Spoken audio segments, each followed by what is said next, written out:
Presiden Joko Widodo meminta Pusat Data Nasional diaudit. Apa target dari audit ini? Akankah bisa mengungkap akar permasalahan pengelolaan Pusat Data Nasional? Kita bahas bersama tenaga ahli utama Kantor Staf Kepresidenan, Ali Mokhtar Ngabalin, dan anggota Komisi 1 DPR, Sukamta. Selamat malam, Bang Ali, Mas Sukamta.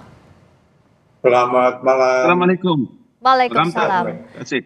Saya ke Bang Ali dulu, karena waktu habis rapat Menkominfo juga Kepala BSSN tidak mau memberikan keterangan. Saya tanya ke Bang Ali aja deh sekarang.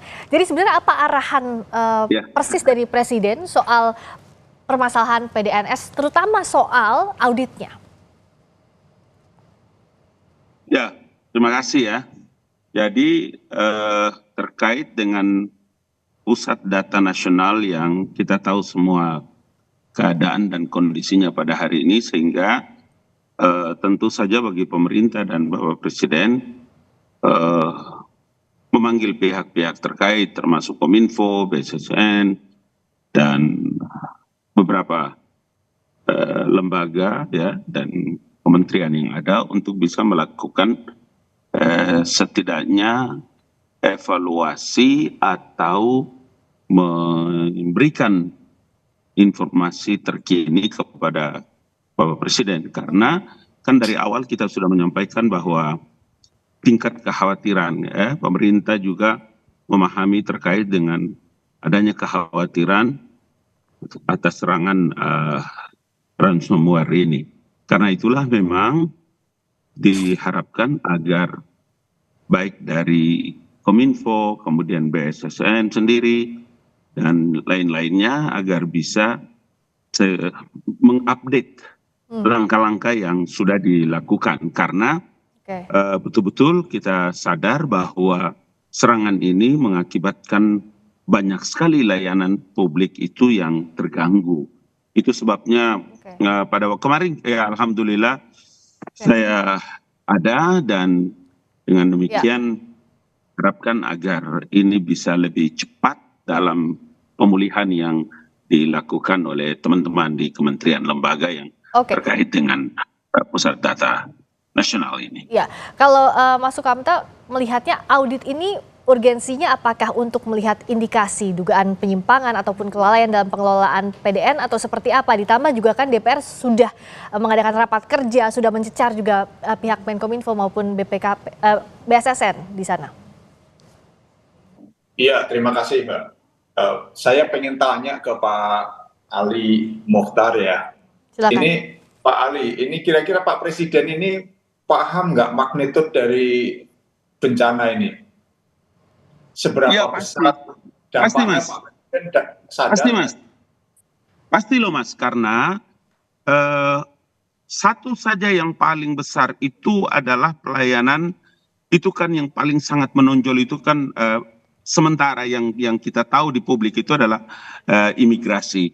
Tetapi memang dalam Pusat Data Nasional ini tidak saja di pusat di Jakarta atau di mana, tapi hampir seluruh pelayanan publik termasuk yang ada di kementerian lembaga. Jadi kayak kemarin itu kan Presiden betul-betul sangat mengkhawatirkan peristiwa ini sehingga melakukan komunikasi yang intensif dan mengundang para menteri dan pimpinan lembaga untuk bisa mendapatkan update terkini dari langkah-langkah yang dilakukan. Gitu Mas Kamta. Silakan Mas Kamta. Iya, terima kasih.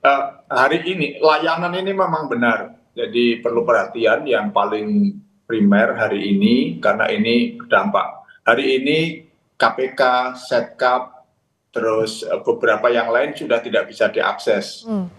Jadi artinya dampaknya sudah mulai muncul ke permukaan. Kalau kemarin kan baru imigrasi.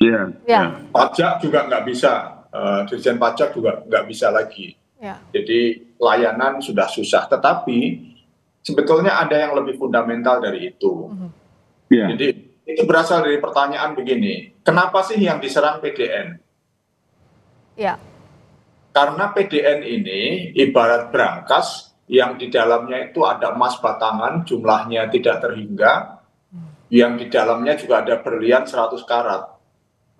Jadi ini harta benda nasional bangsa Indonesia yang paling berharga hari ini berupa data-data yang dikumpulkan di dalam satu brankas. Ya. Jadi ini nilainya tidak terkira. Semua pemerintahan, baik kementerian, lembaga, urusan ekonomi, urusan keuangan, urusan keamanan, urusan pertahanan, urusan sosial budaya, pendidikan, termasuk Pemda, ada di sini. Ini bukan hanya data, tetapi juga sistem layanan di kementerian lembaga tadi itu dimasukkan di situ, sehingga bikin macet. Jadi kalau ini kemarin beberapa baik Menteri Kominfo maupun Kepala BSSN mengatakan data itu masih berada di dalam, hanya dikunci, belum di-copy, dan seterusnya. Tetapi kemarin ketika saya tunjukkan bahwa data-data dari BAIS, dari Polri, dari kesehatan, kemudian ada beberapa termasuk data-data guru di Jogja, itu ternyata sudah ditawarkan di dark web sebagai sampel, bisa di-download secara gratis. Artinya data itu sudah keluar. Saya tidak tahu berapa volume yang sudah berhasil di-copy, tetapi kalau data-data sangat strategis, data vital strategis nasional ini jatuh ke tangan pihak lain atau negara lain, itu artinya sebetulnya kita ini sedang mengalami perang cyber, dan kita sudah kompromis gitu loh. Kita nyerang, kita seluruh instalasi strategis kita sudah diambil alih datanya, dikendalikan oleh musuh. Sudah 7 hari, banyak hal yang bisa dikerjakan oleh musuh, oleh lawan gitu. Nah, apakah Pak Presiden memahami magnitudenya ini?